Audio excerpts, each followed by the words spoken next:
คนถามว่าเกิดอะไรขึ้นก็ว่าในวัดเราโอ้พระตายพระตายเป็นโรค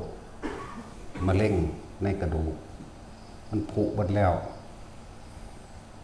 เป็นโรคมะเร็งกระดูกผุในระยะที่รักษามานี่พอเดือนบาลังประมาณเดือนหรือ20 มื้อมั้งเนาะประมาณนี้เนาะลงพิธีประมาณ20 มื้อเนาะตั้งแต่ฮู้ว่าเป็นมะเร็งมาปูนไปรักษาโรงพยาบาลสรรพสิทธิ์คุณล่ะเอาไปเอ็กซเรย์หรือยังละเบิ่งจังฮู้จักว่ากระดูกผุเบิดแล้วนั่นแหละแต่เพิ่นก็ฟังธรรมไว้ดีแล้วแล้วก็สร้างหนทางของตัวเองไว้ดีแล้วบ่ได้ประมาทนะบ่ได้ประมาทไปว่าก็ว่ามันบ่เศร้าดอกมันตายก็เลยเอาขึ้นมาไว้พี่เอาขึ้นมาไว้โรงพยาบาลอำนาจเพราะหมอเขารับรองว่าตาย นี่นะจังว่าร่างกายสังขารกายสังขารนี่เกิดขึ้นแล้วหาความปีรังยืนเทียงแท้แน่นอนบ่ได้ดอกเมื่อหมดความรู้สึกทั้งกายภาพวิญญาณไปปราดซึ่งไม่ต่างกับท่อนไม้ท่อนฟืนสุดท้ายแล้วกลับกลายลงสู่พื้นดินเหมือนเดิมนั่นแหละที่ว่าอาจิรังวัตยังกายโยปนิกติเสสติชุโธอเปตวิญญาณนิรัตถังวะกาลิงครังเห็นบ่ล่ะเมื่อวิญญาณไปปราดเห็นบ่ไม่ต่างแล้วกับท่อนไม้และท่อนฟืน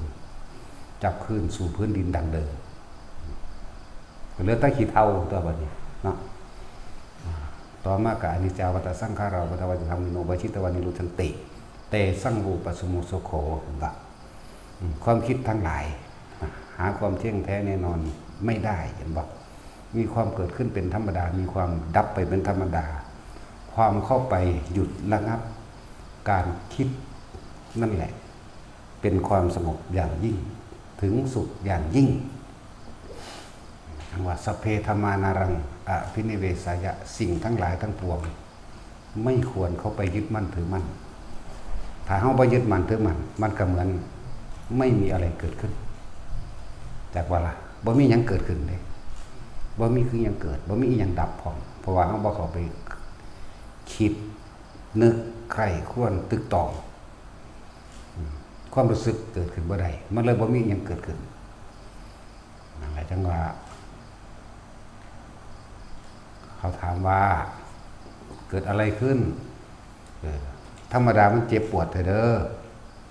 มาเล่นกระดูกผุ มันผุเบิดเลยไหม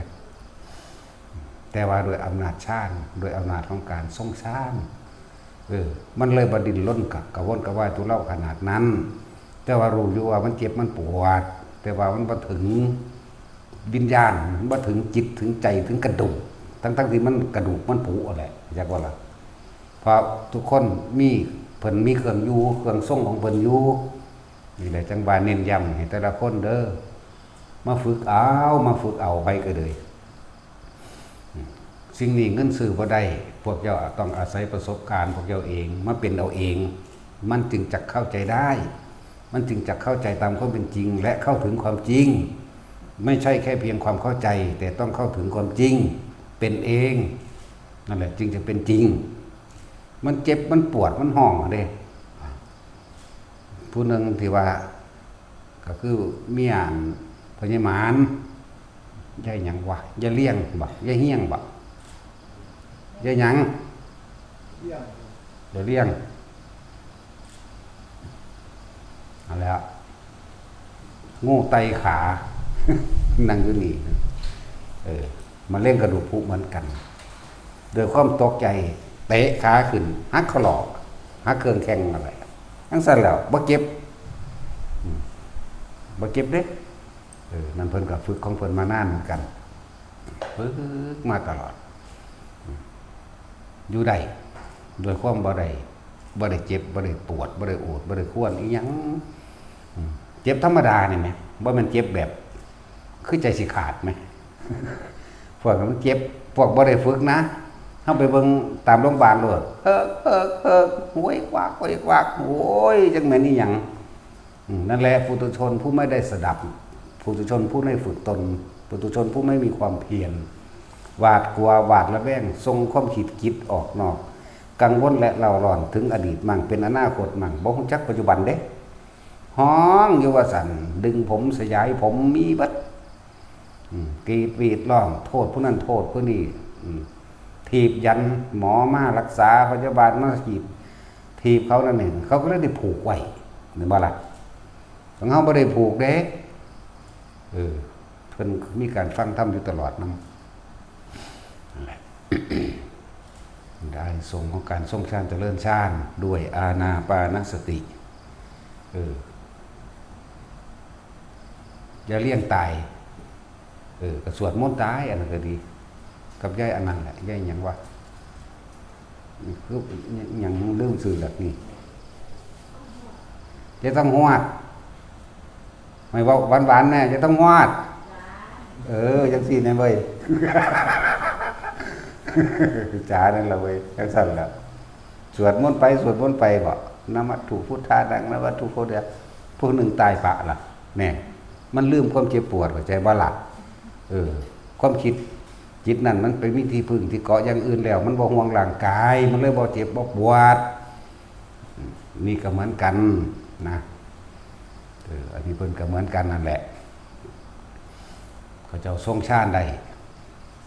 ง่ายๆอยู่กับจุดอุณาโลมที่หลวงพ่อเว้าดูๆนั่นแหละอยู่กับจุดอุณาโลมเด้อนิ่มนวลกลางหน้าผากมั่งบนหัวมั่งเด้อทำกลางอกมั่งถ้าความรู้สึกทางกายคืออุณาโลมหรือปิติปราโมทย์บ่แสดงออกทางกายอย่างใดอย่างหนึ่งก็ให้อยู่กับลมหายใจเด้อลมหายใจซึ่งสิเป็นมวลวนๆฟิตอยู่ในโพรงจมูกเด้อนะจังซั่นล่ะคนที่ฝึกดีแล้วคือเพิ่น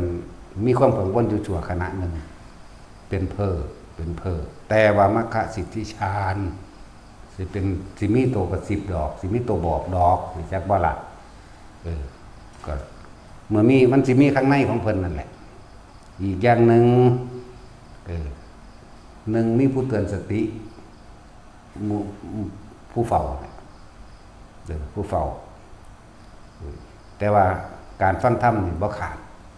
นั่นแหละสติเลยกลับมาอยู่กับลมสติกลับมาอยู่กับลมแล้ว เมื่อนั้นก็สิกินข้าวได้หลาย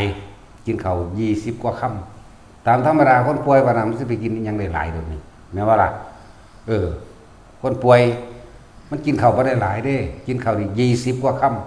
ำนั่นจิตมันสงบเป็นบ่มันผ่อนมันคลายมันก็กินของมันอิ่มภายในจิตใจรู้สึกว่าจิตใจลาเริงเด้จิตใจลาเริงบันเทิงในธรรมฟังธรรมไปเลยมื้อนั้นมื้อซื่นนี่มื้อก่อนนี่ไปเพราะว่าตายมื้อวาน ประมาณตี 3นะตายมื้อวานประมาณตี 3ก็ฟังธรรมไปจิตสุดท้ายก่อนตายทั้งได้ฟังธรรมพร้อมทั้งจับลมหายใจพร้อมบ่ได้ทุรนทุรายกระวนกระวายเลยเพราะว่าความเจ็บปวดมันระงับพอเฮาเอาความรู้สึกโตนี่มาไว้อยู่จุดเดียวอยู่ลมหายใจกับอุณาโลมมันเลยบ่ได้กังวลที่ร่างกายส่วนใหญ่ทั้งหมดมันสิอยู่เฉพาะชาติของมันเองมันสิทรงอยู่ลมหายใจกับอุณาโลมนั่นแหละบัดสิตายก็เป็นธรรมดามันจะเข้า3ประมาณใจขาดตายซ้ำบ่ล่ะตายมันเรื่องอานิสงส์ของการ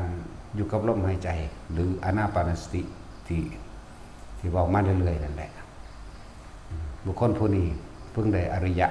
จักบ่ล่ะขันใดขันหนึ่งนั่นแหละหลังจากตายไปแล้วหนึ่งน้ำมูดน้ำคูดไม่ไหลออกทางปากไม่ไหลออกทางจมูกไม่ออกทางตาไม่ออกทางหูผิวพรรณย่อมผ่องใสออกผิวเหลืองๆผิวพรรณผ่องใสเข้าใจว่าละบาดแล้วก็เนื้อนิ่มเหมือนคนบ่ได้ตาย ขนาดเอาไปแช่แข็งไป6 ชั่วโมงนั่นบ่นั่นบ่กูไปเฝ้านะไม่ปากแมงแค่คนเอาอย่างเดือพระกูนี่กูจะด่าแมงประมาณ6 ชั่วโมงนั่นแหละธรรมดาคนปุถุชนคนทั้งหลายที่บ่ได้ฝึกบ่ได้ฟังนั่นบ่ถ้าเอามือมาไว้จังซี่มันก็แข็งเลยเด้ทั้งแช่แข็งพร้อมไหมเห็นบ่ล่ะอันนี้เขาก็ดึงออกมาเล่นอยู่ผิวพรรณผ่องใสบอกผิวพรรณมันผ่องใสเด้ออกเหลืองๆใสๆนั่นแหละใบเบิ่งก็นิ่มๆทั้งที่เย็นๆอยู่ด้วยนะถ้าก็ไปบีบเบิ่งมาหันบางนี้นะนั่นแหละจิตสุดท้ายคนตายทั้งฟังธรรมพร้อมกันอยู่ในลมหายใจตายไปพร้อมกับลมหายใจนะก็ยังบอกอยู่ยังหน่อยกับนาคามีอย่าบอกล่ะเขาไม่ได้ลิ้นรถกระวนกระว่ายจิตมันไม่ได้มีที่ตั้งเหลือความหวังอย่างเดียวว่ากูจะเกิดอีกแล้วกูอยากเป็นอรหันต์ก็เลยว่ามันจะเป็นหิแมมันอย่างใดอย่างหนึ่งมันก็บ่ไปเลยก็อย่าว่าละบาดนี่นั่นแล้วอย่าว่าพระอนาคามีสิห่วงอยู่อันเดียวคือห่วงว่าอยากเป็นอรหันต์แต่อย่าว่าละจะห่วงตัวนี้มันก็ผิวพรรณผ่องใสบีบเบิ่งน้ำแข็งน้ำขาน้ำตุงน้ำตีนนี่นะทั้งที่เย็นมันก็ยังนิ่มสังเกตพวกกันน้ำคร่ำน้ำคร่าหรือของเสียน้ำมูดน้ำคูดบ่มีน้ำไหลออกจากรูจมูกออกปากออกหูเข้าใจบ่บาดนี่บ่มีกลิ่นบ่เหม็นบ่เน่าเด้บ่เหม็นบ่เน่าสั่นแหละดมบังอยู่ว่าพวกเจ้าเนาะหลายเดือนตื่นนั่นก็ผ่านความตายมาแล้วจากรสชาติแห่งการใจสิขาดแล้วจากรสชาติการตายแล้วนิสาธิตท่านคุณก็บอกว่าตายแล้วเด้เสียแล้วเด้ท่านก็เมียนของไว้ เอามองใดเข้าท่านพูดเมียนของไว้เอาฟื้นมังหันมังนี้คุยกันก็เดี๋ยวก็ว่ายังเดี๋ยวพระท่านได้ตายเอาเดี๋ยวได้อีกว่ะเหมือนมันได้จนเผาแมงหน้าเฮาว่ะบ่ตายซ้ำไหมใช่หรือไม่บ่มือนี่บ่มาติทั้งพี่บ่นั่นใส่แว่นตาน่ะบากใหญ่อ้วนคึมเหลืองอยู่บัดนี้โอ้มันสแตกแบงยังไรเลยว่าจะกินหลายๆเดี๋ยวอ้วนบักใหญ่เดี๋ยวนี้นั่นครับเราฝึกไปเถอะที่บอกว่าอานิสงส์ของการฝึกอานาปานสติทรงชาติและเจริญชาติโดยลมหายใจบุคคลผู้เป็นโรคอาจหายจากโรคเขาจะบอกอาจแต่วันนี้หายจากโรควันโรคไข้ไข้เจ็บในเรื่องร่างกายมันมีหลายอย่างอยู่ ถ้าเป็นบุคคลที่จะสืบทอดศาสนาได้ก็ให้หายซะแต่ว่าถ้าตัวเองไม่รอดหรือว่าร่างกายบ่อาจสามารถฟื้นขึ้นมาสืบทอดศาสนาในทางสิเป็นพระแก้โมกะให้ตายซะอันนี้หมายถึงความคิดเฮาแสดงว่าเราสิถือทอดได้อยู่นะบ่แม่นได้สืบออกไปเอาเมีย ตายเลยได้บัดตายเน่าเด้ อะไรก็สืบทอดได้ก็อยู่เพราะว่าอันนี้แหละอันนั้นแล้วอันนั้นคือถ้ายังอยู่ก็จะเป็นพระแก้โมก็เลยบอกว่าไปซะอย่าว่าล่ะเป็นพระแก้โมเพิ่นก็ไปล่ะสั่นแหละจังว่าจิตสุดท้ายก่อนตายแต่ว่าบ่แม่นสิไปเอาบาทเดียวแต่ว่าก็บ่แน่เด้ของเรานี่นะอยากบ่ล่ะคนมันเผลอคนบ่เคยฝึกหัดคนบ่ได้เคยฟังคนบ่เคยสดับต่างๆนานาถ้าบอกพุทโธแม่พุทโธแม่พุทโธหาพ่อหาแม่มึงบ่กูสิตายกูเจ็บกูปวดซื่อนี่ไปเอิ้นหมอมาอันมานี่มาบีบอันนั้นให้กูแน่จับนี่กูแน่นวดกูแน่นวดถีบปึ้งปังเขานั่นแหละว่าบ่มีอุปนิสัยถ้าลักษณะนั้นมักอีหยังปล่อยฟังไปโลดมักหมอลำเปิดหมอลำมักเพลงเปิดเพลงไม่ใช่ก็ล่ะคือมันสิรบกวนหมู่ซื่อๆ สั่นนะตาผู้เคยได้ยินได้ฟังมาแล้วจิตมันสิมีที่พึ่งที่เกาะมันที่เปลี่ยนความสนใจไปที่ธรรมะคนมีอุปนิสัยมันสิใครควรเราพิจารณาไปตามคำเทศน์คำสอนเพิ่นมันสิลืมกายจากบนจิตไปตั้งอยู่ในธรรมไปตั้งอยู่ในความจริงตั้งบนแสดงไปเห็นตามไปเรื่อยเลยโอ้มันแมงของเพิ่นเด้นะความเกิดเป็นทุกข์แบบนี้ความแก่เป็นทุกข์แบบนี้ความเจ็บไข้ได้ป่วยไม่สบายเป็นทุกข์แบบนี้ตะกี้กูอยู่ไสกูคือฟังบ่รู้เรื่องเด้เกิดความลึกซึ้งน้ำตาไหลไปนำเด้เพิ่นไปอยู่ไสเพิ่นคือบ่บอกกูตะกี้กูไปอยู่ไสกูคือบ่ฮู้คือบ่เห็นแนวนี้ลึกซึ้งนั่นแหละมันสิลืมความรู้สึกทางกายเจ็บปวดลืมคือบ่คิดพอ ก็ใครควรไปนำไผควรไปนำเกิดความผ่อนคลายจิตผ่อนคลายปัสสติเมื่อปัสสติเกิดสมาธิจิตมันก็เกิดความตั้งมั่นเมื่อเกิดความตั้งมั่นแล้วฟังอีหยังก็เข้าใจรู้ได้เดินว่าเกิดปัญญาเห็นความบ่เที่ยงแท้ของสังขารกายสังขาร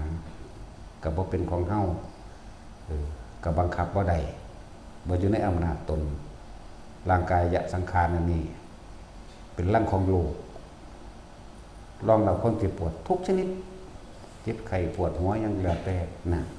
โอ้นี่บ่เพิ่นว่าขันธ์ห้าเป็นภาชนะรองรับความเก่าทุกชนิดที่เฮาเคยกระทำเอาไว้แล้วบ่รู้ล่ะว่าศาสตร์ใดภพใดยาวนานนับอสงไขยนับบ่ได้ก็บ่รู้ล่ะแต่ว่ามันก็คือมันสิโล่งใจมันสิยอมรับเนี่ยมันสิยอมรับในความเป็นจริงของมันเมื่อมันปัสสติมันคลายจิตตั้งมันเป็นสมาธิปัญญาก็รอบรู้ในกองสังขารตามความเป็นจริงกายสังขารคือร่างกายนี่แต่มันเป็นของเฮามันต้องบ่แก่บ่ชราภาพมันต้องบ่เจ็บมันต้องบ่ปวดต้องเป็นไปตามอำนาจ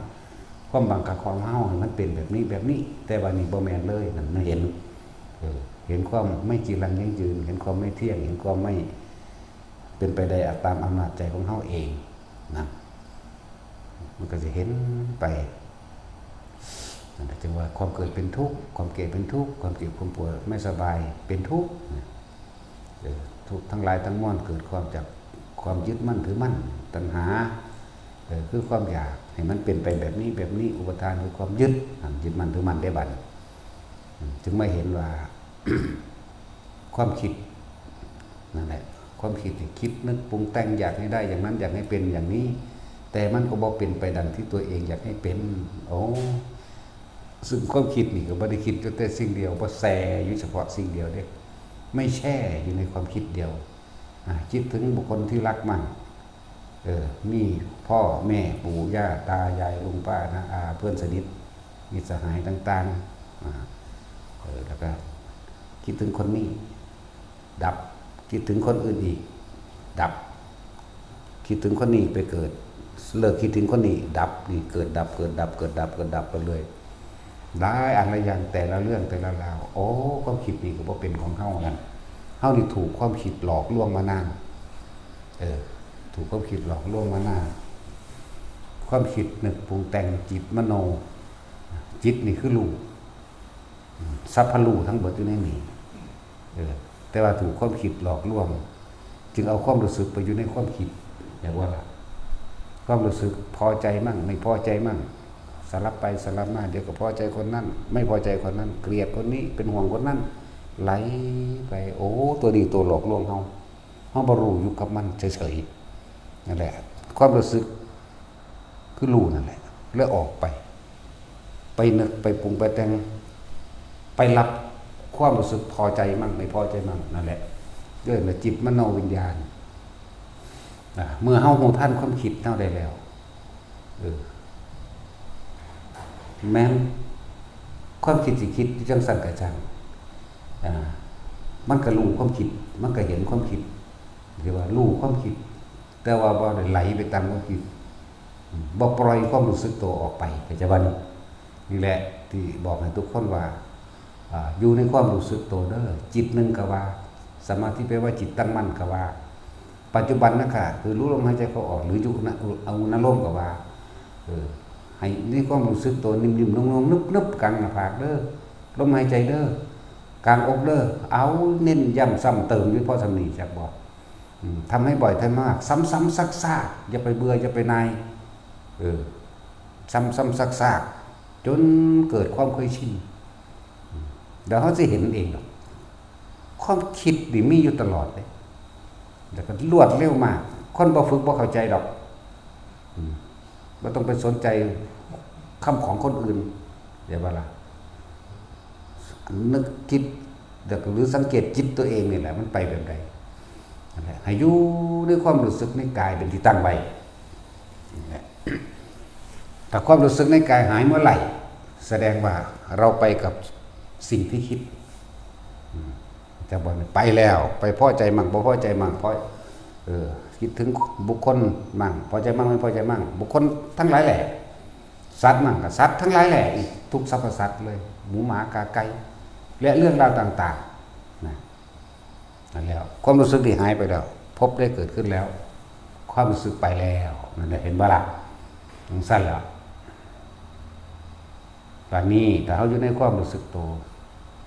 มันที่คิดยังกระหึ่มคิดไปเถอะแต่ว่าเรารู้อยู่ว่ามันคิดเลื่อนว่าเอาความรู้สึกตัวมาเป็นตัวรับประกันตัวเองไว้นะอยู่ในความรู้สึกตัวบางคนใช้ความรู้สึกตัวด้วยลมหายใจอยู่นี่แหละแค่นี้ไม่ได้เข้าไม่ได้ออกขนาดนั้นดอกจากว่าหลัแต่บางคนก็อยู่ความรู้สึกตัวหน้าผากบางคนหัว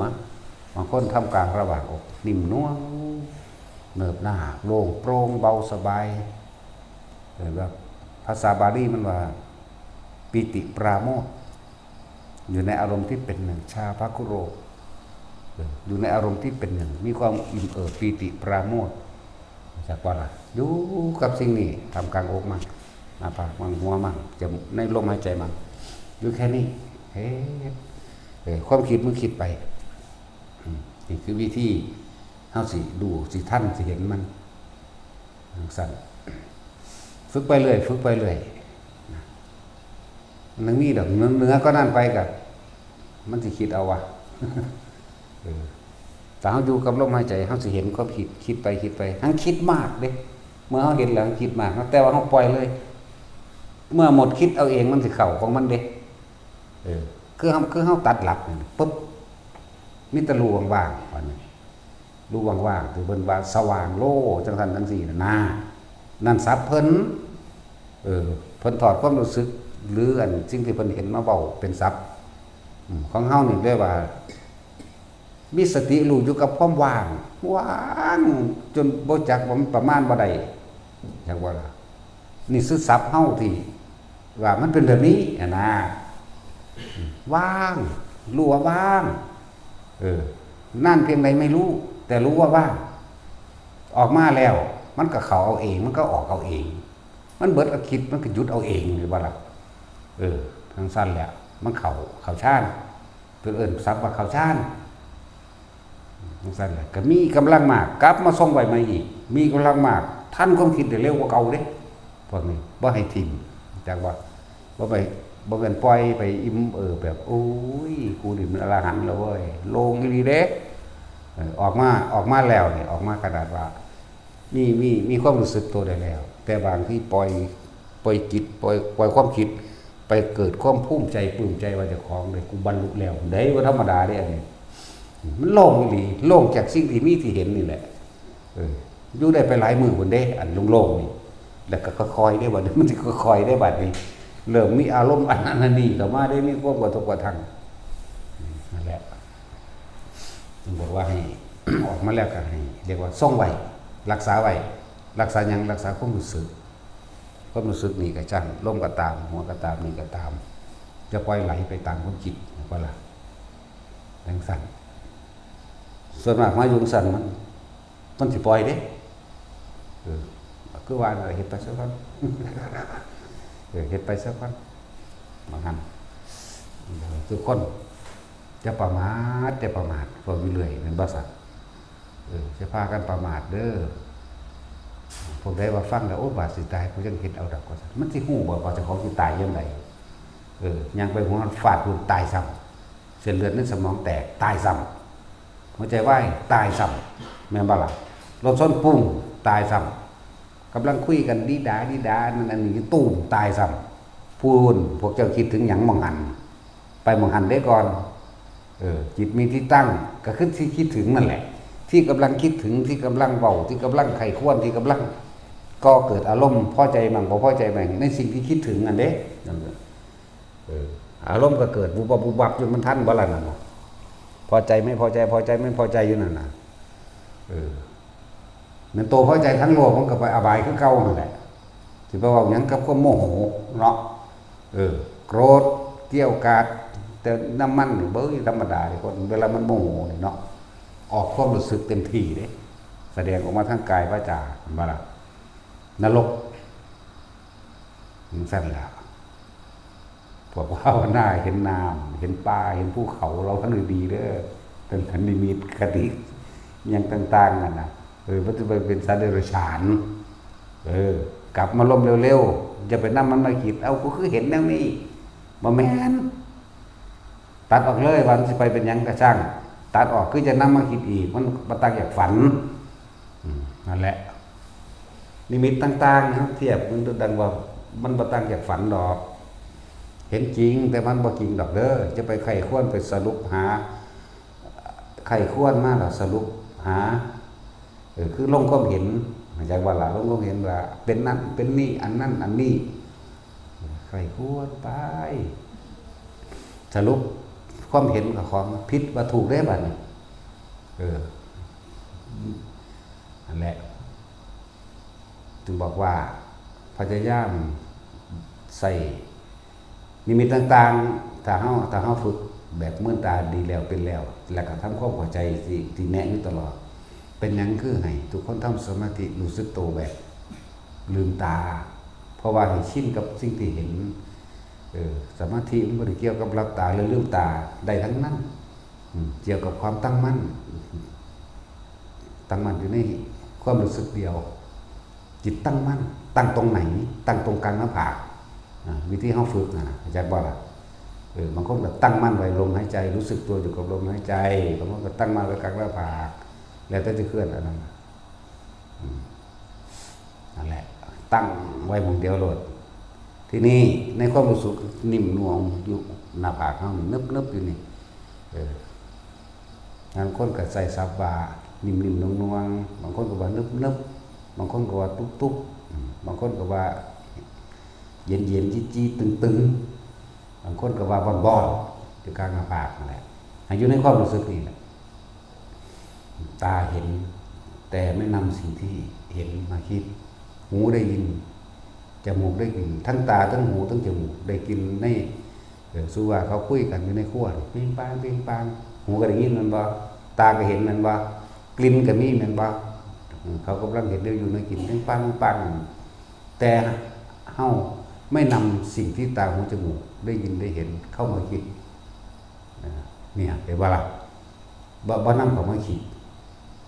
ถ้าสิชินกับสิ่งที่เฮาบ่นำเข้ามาคิดในตาหูจมูกกายเฮาเห็นนั่นแหละสัมผัสนั่นแหละบ่นำชินโดยภายนอกแล้วบ่ได้ทำความเข้าใจว่าแม้ภายในภายในบางทีมันก็มีการหลับตาอยู่แม้ภายในก็ให้ว่างจิตเหมือนกันในความรู้สึกตัวหลับตาก็รู้สึกตัวได้เบิดนั่นแหละเข้าใจว่าล่ะสำหรับตาเรื่องลืมตาคนเป็นใหม่ๆก็สิเป็นธรรมดาเมื่อตาเบิ่งซะก่อนพิสูจน์นั่นนี่ไปเลยบางทีพวกกัน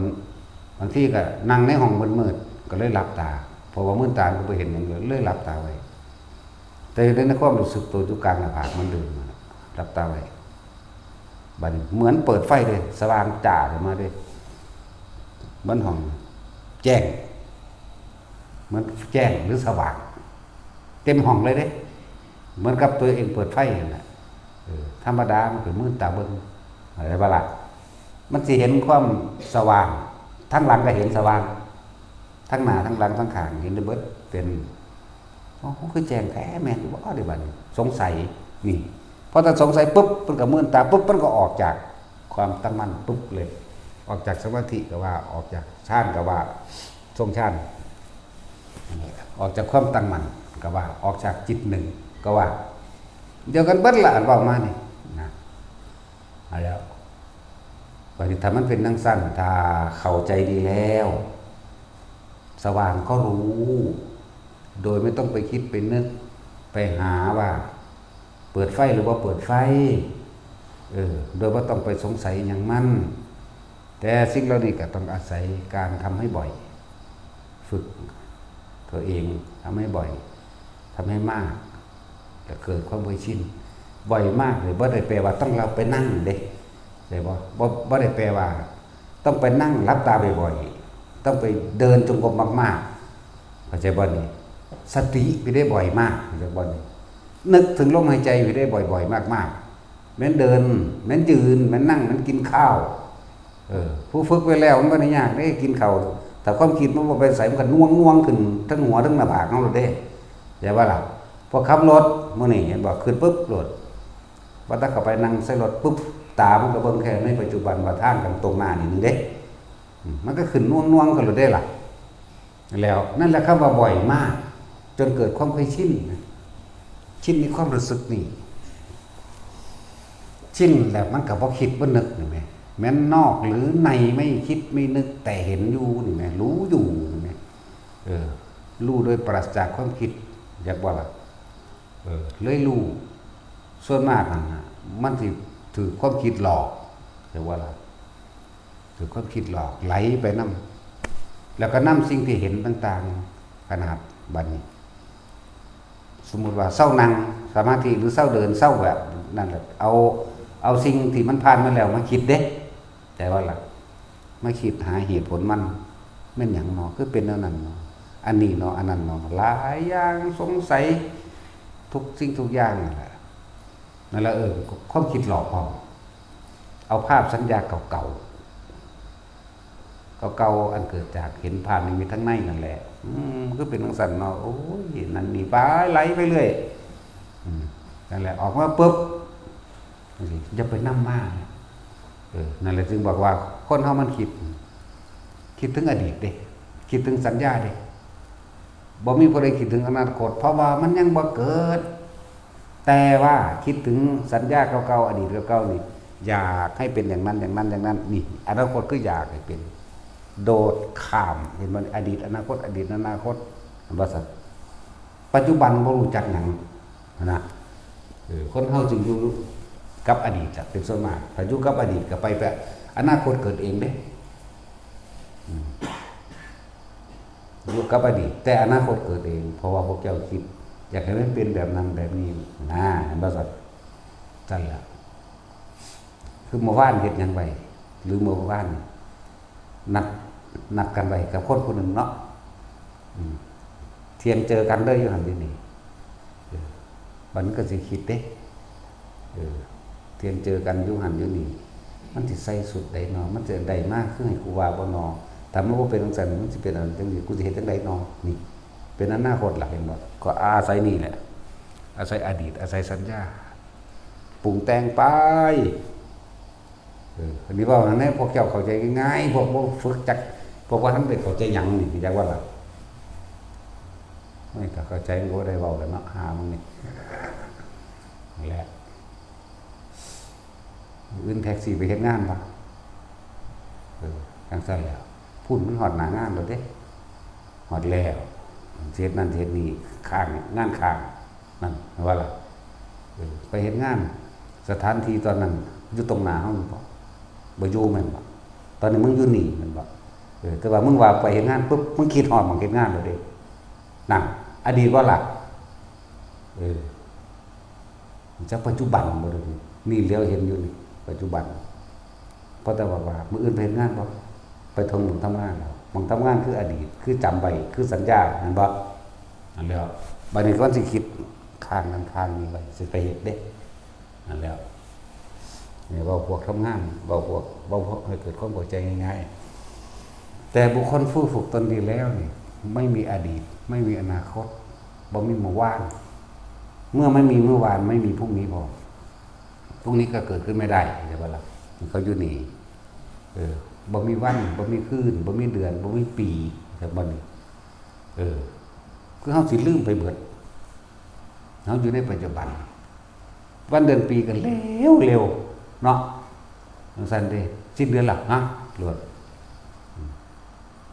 เอาก็ว่าก็อัน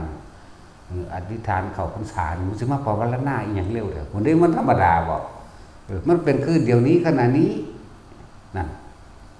เพราะเราไม่มีความหวังเพราะเราไม่มีสิ่งที่รอคอยมันเลยอยู่จังสี่แหละอยู่จังสี่ละอยู่ซ้ำตายเห็นจังได้ก็ตายอยู่แล้วไหมเนาะไม่เห็นบ่อนนั่นมูเฮาตายไปแล้วนั่นแหละพระเจ้าว่าความตายเสมอกันเบิดนั่นแหละเห็นบ่นั่นแหละที่เพิ่นว่าให้เวลาเพิ่นแผ่เมตตาว่าสัตว์ทั้งหลายที่เป็นเพื่อนทุกข์เกิดแก่เก็บตายด้วยกันทั้งหมดทั้งสิ้นแต่แม่นบ่ได้มันหมู่เฮาบ่ได้หมู่เกิดหมู่แก่หมู่เก็บคือกันตัวหมู่ตายมันจะไปแยกแยะบนใดนั่นหมู่ควายกับหมู่เฮาเบิดจักบ่ล่ะหมู่หมาเข้าใจว่าตัดสินหังเลี้ยงหมู่หลายจังซั่นแล้วพวกสัตว์ที่แยกไปใส่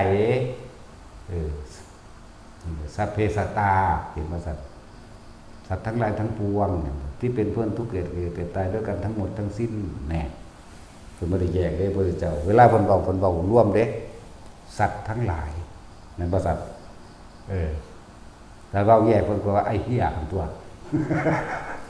ถ้าว่าไอ้สัตว์ของจริงเรียกว่านี่พอกันเบิดมั้ย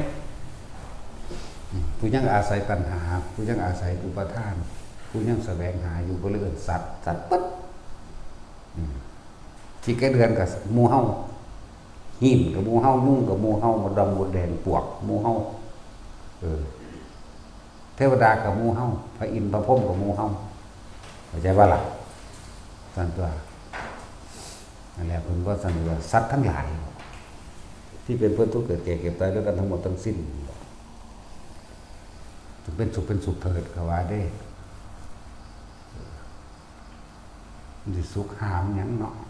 มันบ่เฮ็ดเอามันบ่เป็นน้ำปากเฮาว่าหรอกสั่นแหละจังว่าเห็นแล้วฮู้แล้วก็สิประมาทไปไสคำว่าทำให้บ่อยทำมากๆบ่แม่นมานั่งอยู่บ่อยๆแบบหลับตาแบบนั้นเลยสตินึกถึงบ่อยๆนึกถึงลมหายใจมันนึกถึงความรู้สึกในกายมันคนฝึกไว้แล้วมันนึกมันก็ปรับมาระดับเว้ยเนาะนึกเอาความรู้สึกเลยบ่แม่นคิดลักษณะเกิดไหนบ่แม่นแบบนั้นเด้คนเป็นแล้วเข้าใจดีหน้าเฮาบ่นึกซ้ำนะเป็นยุคสั่นล่ะก็มันชินเนาะมันก็เป็นยุ่งสั่นเนาะนั่นแหละ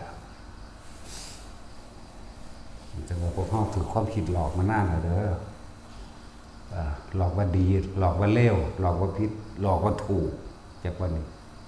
มันสั่นแหละถ้าเฮาอยู่ในปัจจุบันในกายเฮาเองมันก็บ่มี1บ่มี2อีหยังเห็นบ่ล่ะมันก็มีแต่ว่างมันก็มีแต่เป็นกลางครับผู้ใดทำจิตให้เป็นกลางเนี่ยคำบอกเพิ่นผู้ใดทำความรู้สึกอยู่กับตัวเองผู้นั้นจะพ้นจากทุกข์ทั้งปวงชัดเจนบ่แต่ว่าเข้าใจกันไปตายสักวันจากร้อยศาสตร์พันศาสตร์จังบ่พอไหมเนาะผู้ใดทำความรู้สึกอยู่ในกายแห่งตนด้วยลมหายใจเข้าออกหนึ่งด้วยความรู้สึกในกายอันเป็นอาการปีติปราโมทย์อย่างณจุดใดจุดหนึ่งกลางหน้าผากก็ได้หัวก็ได้ท่ามกลางอกก็ได้ผู้นั้นก็พ้นล่ะพ้นตัวจิตพวกเจ้าความคิดพวกเจ้าบ่ไปหาตั้งคือบ่ไปคิดถึงคนนั้นคนนี้บ่ได้คิดถึงบุคคลสัตว์สิ่งของบ่ได้คิดถึงเรื่องราวต่างๆกลางบ่ล่ะบัดนี้ก็กลางก็เป็นสั่นตัวนั่นแหละกลาง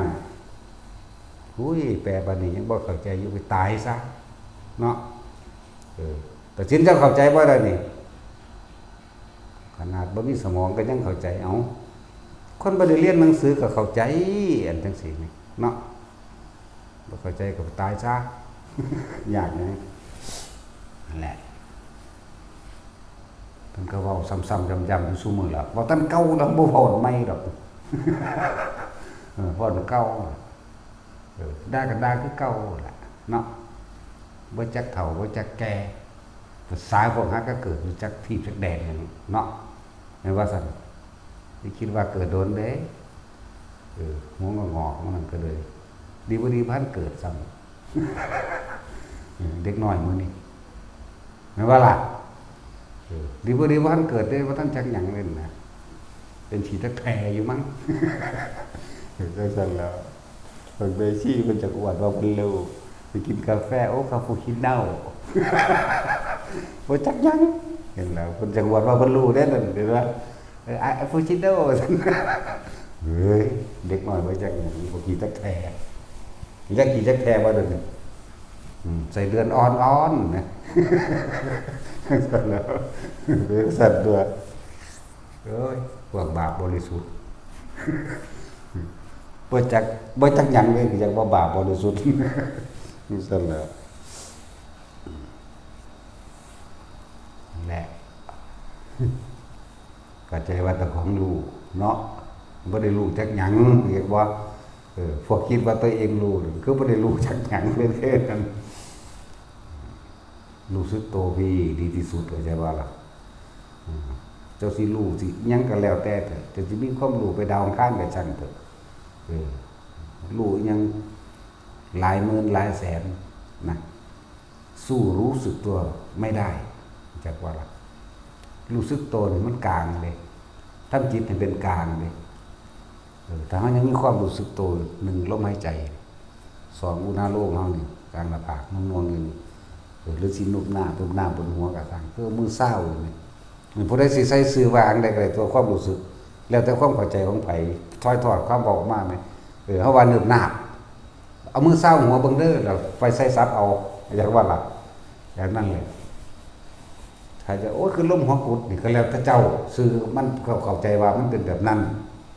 นั่นว่าล่ะอันเดียวกันนั่นแหละลืมหน้าโอ้ยเอามือเศร้าหัวซะเศร้าหัวจะดีนะเฮ้ยไปจากยังไรกูถูกฟ้ามือใส่เอาสั่นแล้วบางทีมันก็โล่งมากนี่เห็นไหม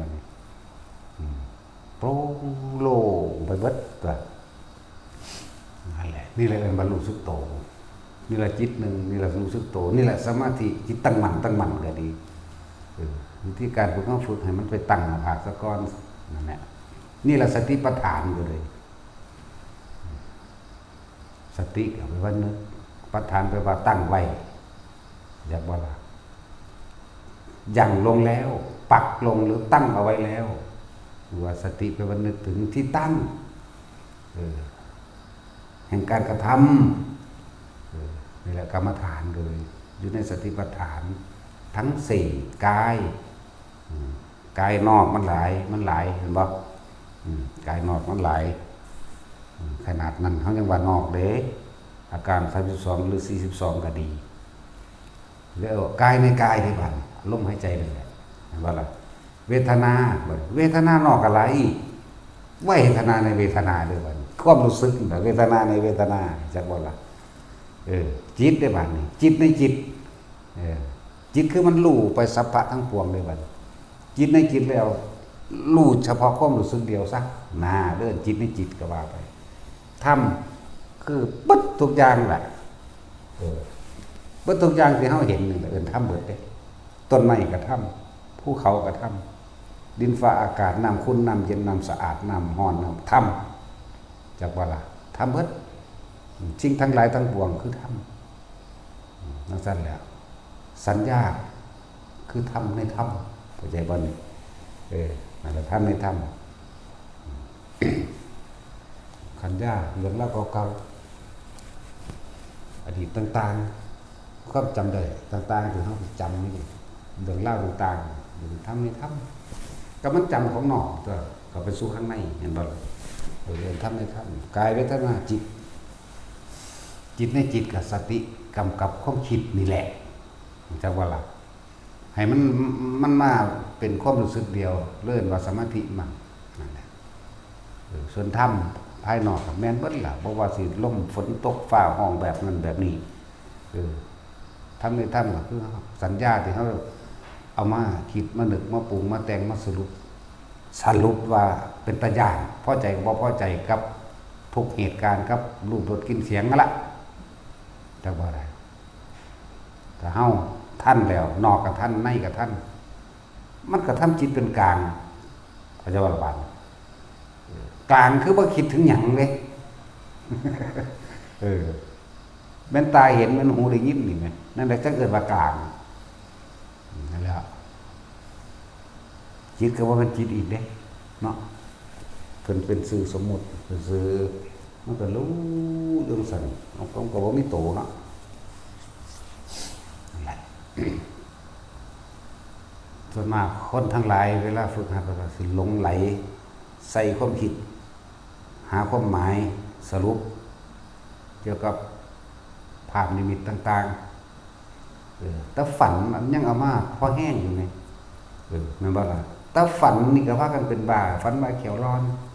โอ้ยไปเสียเคราะห์แม่นบ่ล่ะไปเสียเคราะห์เฮ็ดกระทงนั่นกระทงนี่ไปล่ะแม่นบ่ล่ะนั่นแหละถ้าผู้ใดว่าปฏิบัติธรรมฟังธรรมอยู่เรื่อยๆยังเป็นอยู่นั่นโอ้ยบ่จักหยังแม่นบ่ล่ะนั่นแหละฝันว่าเครื่องบินตกเฮือนนั่นเฮือนนี่ลงว่าคนที่ตายอยู่อันบ่ฝันคือตายอยู่เนาะให้สั่นแล้วมิตรญาณเบิดนั่นแหละพวกจังซี่บ่เข้าใจธรรมชาติเป็นเช่นนั้นมันเป็นแบบนั้นแต่ปล่อยมันออกเบิดมันก็เป็นแบบนั้นของมันนั่นแหละแล้วเพิ่นสิคร้านอธิบายอยากว่ามันเป็นสั่นล่ะนั่นน่ะความหมายว่ามันซับสูงซับต่ำมันยังแบบกลางๆแต่ว่าผู้ใดเห็นธรรมผู้นั้นเห็นเราตถาคตมันว่าซั่นมันเป็นแบบนั้นแหละนั่นแหละคือพุทธเจ้าแท้ร่างกายของพระองค์ตายเสื่อมสลายไปแล้วแต่ความเป็นเช่นนั้นยังมีอยู่ธรรมยังมีอยู่ไม่ตายจะว่าล่ะมันก็ว่าเสียงแห่งเราตถาคตยังมีอยู่กับเสียงแห่งเราตถาคตกับผู้นี้เด้ส่งมาเพราะเรื่องพิกษุสงฆ์นี่เลยส่งมากก็เลยรักษามาล่ะส่งก็เลยสืบจำมาบอกกล่าวกันต่อไปนี่แหละเสียงแห่งเราตถาคตก็ยังมีอยู่แต่ร่างกายแห่งเราตถาคตเปื่อยเน่าตายดุจดังต้นไม้ทั้งฟืนเหมือนกันกับทุกชีวิตนั่นสรรพสัตว์ไม่บาลบาดเลยแต่เสียงแห่งเราตถาคตยังมีอยู่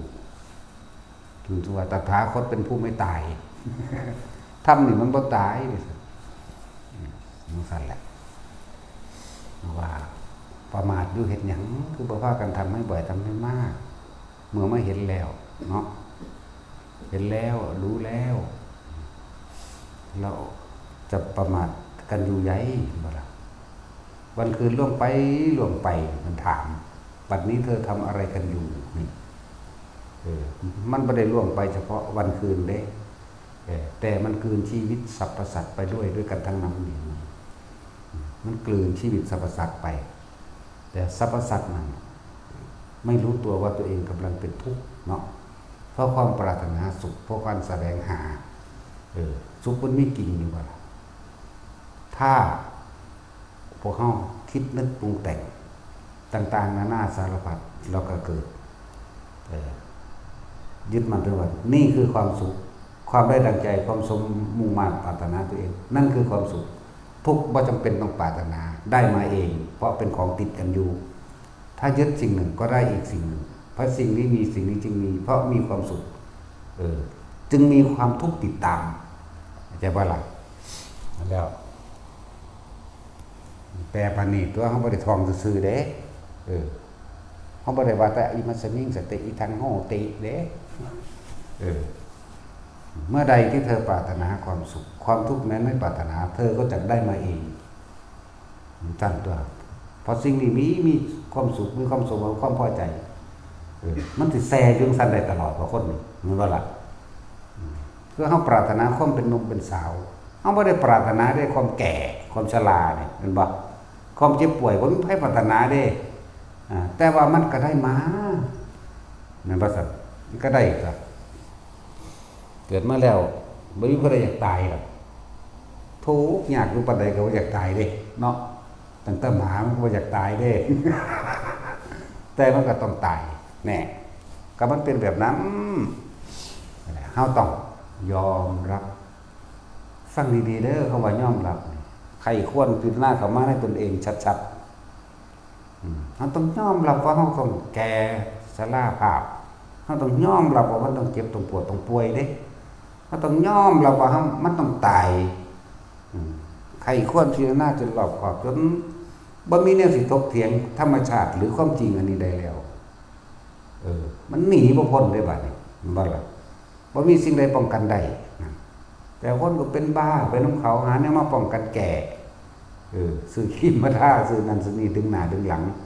มึงสิดึงอยู่บ่แม่นบ่ล่ะดึงเข้าไปดึงไปตายนั่นแหละนั่นต้องสั่นตัวขนาดโดยสมัยตะกี้คนที่บ่มีร่างกายแก่ชราเลย มันก็มีความแก่ซ่อนอยู่ในความหนุ่มคือไผไม่ใช่วิสาขามีลูก20 คนมีเขี้ยวเนาะป้าแล้วก็มันเฮ็ดแท้นะนั่นก็สัตว์ลูก20มั้ยแต่ว่าเราบ่เฒ่าเด้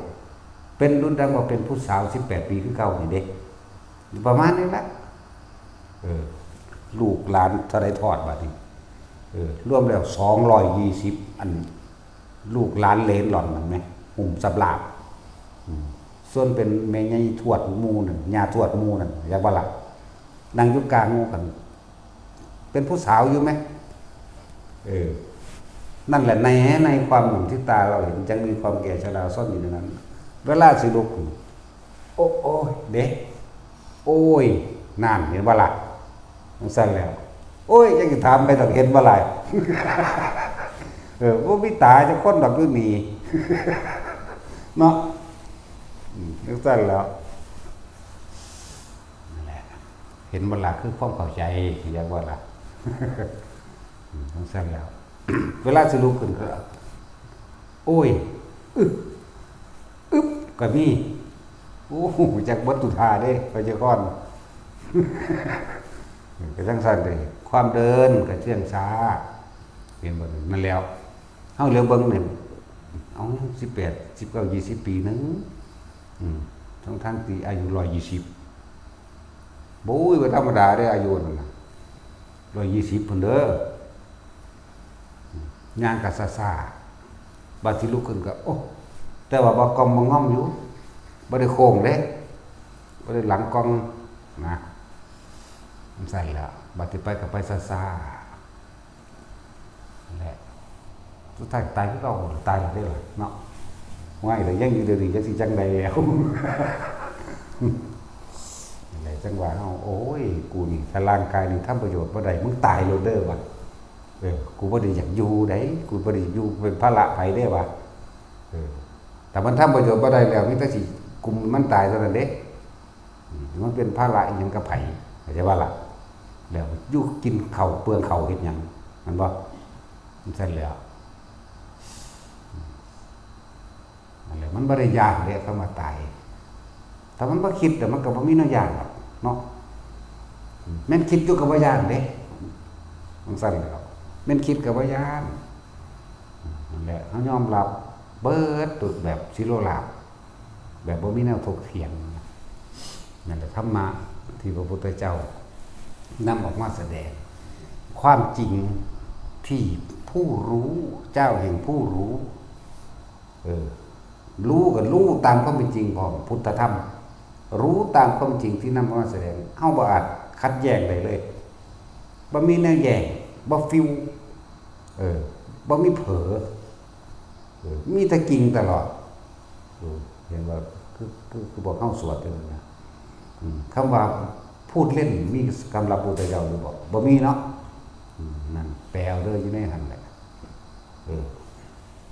แปลอยู่ในอันมหาธารณปริตนี่เขากันแปลเอาตัวพุทธนังชีวิตสารสกาเกติอันตรายโยกาตุงธามีมตุนะอันชีวิตแห่งองค์สมเด็จพระสัมมาสัมพุทธเจ้าที่ใครไม่อาจทำอันตรายได้ชั้นใดขอชีวิตความเป็นอยู่ข้าพเจ้าจงเป็นเช่นนั้นเถิดมึงขอเข้าไปถึงมึงบ่เห็นเอาเนาะนัตถิตถาคตสากายเจตุตังนัตถิตถาคตวจีสุตินัตถิตถาคตสามโนตุจิตังนี่มานัตถิติตังเสวะพุทธปฏิฆะอย่างนัตถิอนาคตังเสวะพุทธสาภควโต บ่ว่าอดีตบ่ว่าอนาคตหรือว่าปัจจุบันใดๆทั้งสิ้นที่พระพุทธเจ้าจะพูดเล่นหรือพูดโดยพังเผยด้วยความคึกขนองไม่มีพระพุทธเจ้าจะพูดไปตามอย่างเห็นบ่หมายถึงความรู้ที่พระองค์ได้รู้โดยสังคมได้แสดงมานี่คือตามความเป็นจริงเบิดเด้ตามที่รู้ละญาณก็เลยนั่นแหละบ่มีการโดนดันทุนผันมาละความคึกขนองบ่มีสำหรับพระพุทธเจ้านั่นแหละแปลผมบ่แล้วพวกนี้มันบ่สั่งแปลอยู่ว่าทารณะผลิตนะหรือจะได้ต้านอันสามารถรู้ความคิดร้ายของผู้อื่นว่าสัตว์ทิฏฐิราทันทิรามันติราโลกิราคาราทุตุราเตนะสัจจวัจจินะสุติเมหุตุสัพพทาว่าเด้ไม่พึงตายในน้ำไม่พึงตายด้วยตกต้นไม้ตายไม่พึงตายด้วยยาพิษไม่พึงตายด้วยอาวุธต่างๆพึงรู้ความคิดร้ายของบุคคลผู้อื่นว่าเด้บุคคลใดพยายามทำอันตรายแม้วัน1 วัน 2 วัน 3 วันก็ไม่สำเร็จอยากเอามึงนี่เด้เนาะเฮ้ยนี่ผู้ดังอยู่เลยแต่ว่าล่ะสวดเราเด้อผู้ใดอยากได้เนาะได้สวดถึงแล้วเฮาบ่ได้สวดเพื่อขัง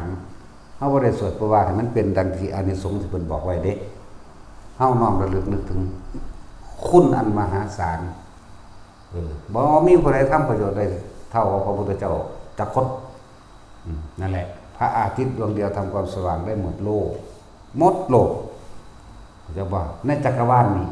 นี่ดึงดวงอาทิตย์มีโลกทั้ง4พระอาทิตย์ดวงเดียวให้ความสว่างได้ทั้ง4โลกหรือหมดโลกนั่นแหละคือพระพุทธเจ้าของเรานำความจริงออกมาแสดง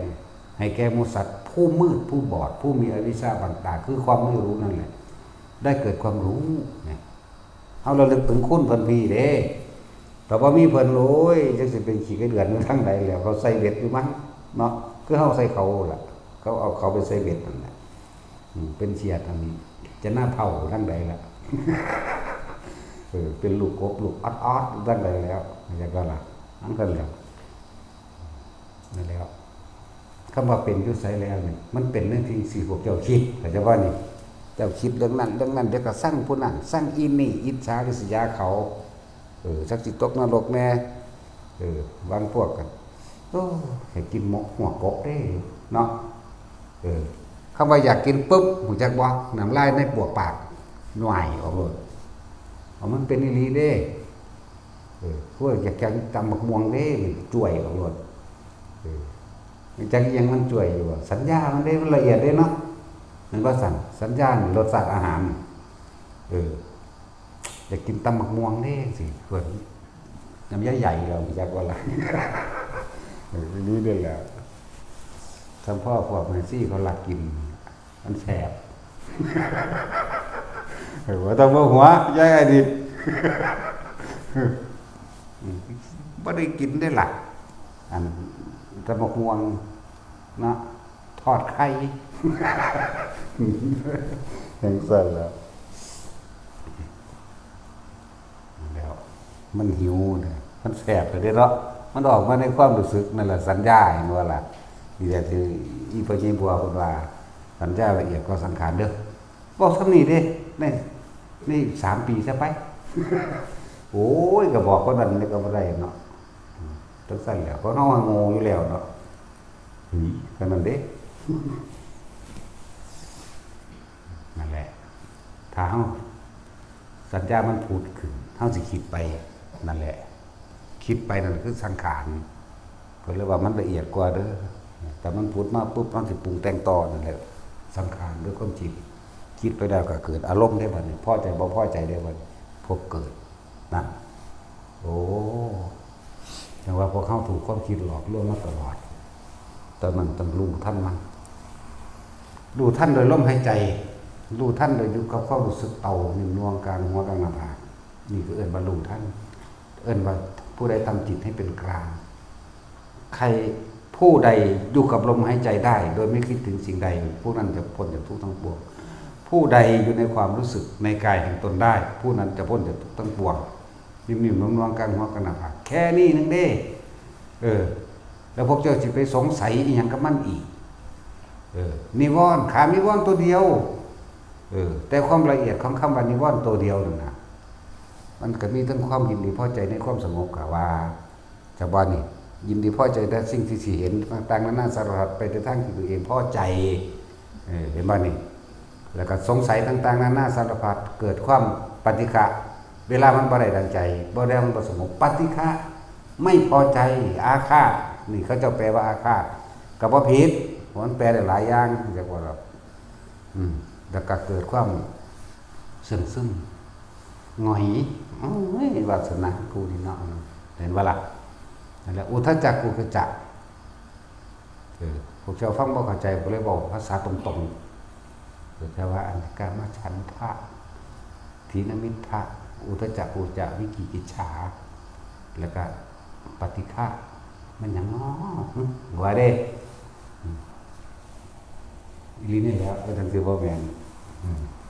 เข้าใจว่าคำว่าอาหลีบ่ถามอีส่วมเด้ออาหลีใดเพลงอาหลีดังบ่วะ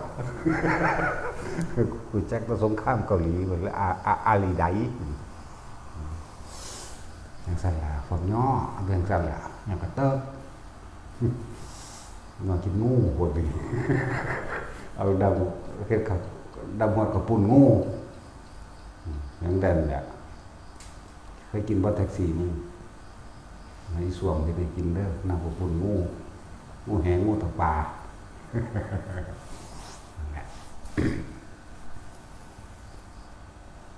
ปลุกให้ตื่นจากว่าปลุกคนให้ตื่นถ้าบอกจริงๆจังๆน่ะงกหงาเขาเนาะถ้าบอกเอาจริงก็จังถ้าไปเอาเนี่ยตลกคบขันยิ้มหัวน้ำหลดโอ้ยหีเขี้ยวเอาสมาทาน